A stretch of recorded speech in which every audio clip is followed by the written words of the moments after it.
Surat police કમિશનરનું નિવેદન એટીએસને સાથે રાખી ગુનેગારોનું 100 કલાકમાં ડોઝિયર બનવાનું છે। સુરત પોલીસ કમિશનરે ગુનેગારોની લિસ્ટ તૈયાર કરી ભૂતકાળમાં સુરતમાં અને અમદાવાદમાં બોમ્બ મૂકવામાં સંડોવાયેલા પર નજર। સુરત પોલીસે ડોઝિયર તૈયાર કર્યું। સુરતમાં રાખેલી ટ્રાયમાં 30 વર્ષના ડેટા એકત્ર કરી 1700 જેટલા લોકો પકડાયા હતા। ડુપ્લિકેટ નોટના 200 જેટલા ભૂતકાળમાં બોમ્બ બ્લાસ્ટની સાથેની ભૂમિકાના સંકળાયેલા 265 જેટલા આરોપી પકડાયા। તૈયાર કરેલા લિસ્ટમાં ભૂતકાળના બોમ્બ બ્લાસ્ટમાં સંડોવાયેલ સ્લીપર સેલ પણ શામેલ। પોલીસે સ્લીપર સેલ સાથેનું તૈયાર કર્યું લિસ્ટ।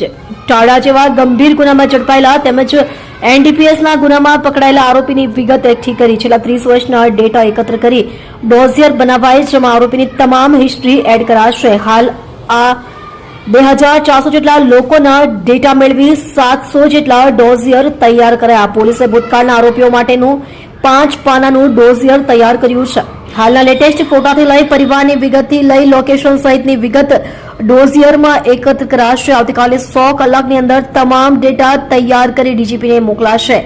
તૈયાર કરાયેલા ડોઝિયરના ડેટા લિસ્ટને સુરતના એઆઈ બેઝડ કેમેરામાં ફિટ કરવામાં આવશે। તમે જોઈ રહ્યા છો સેવા ટાઈમ ન્યૂઝ ચેનલ અજમલ જાધવની સાથે।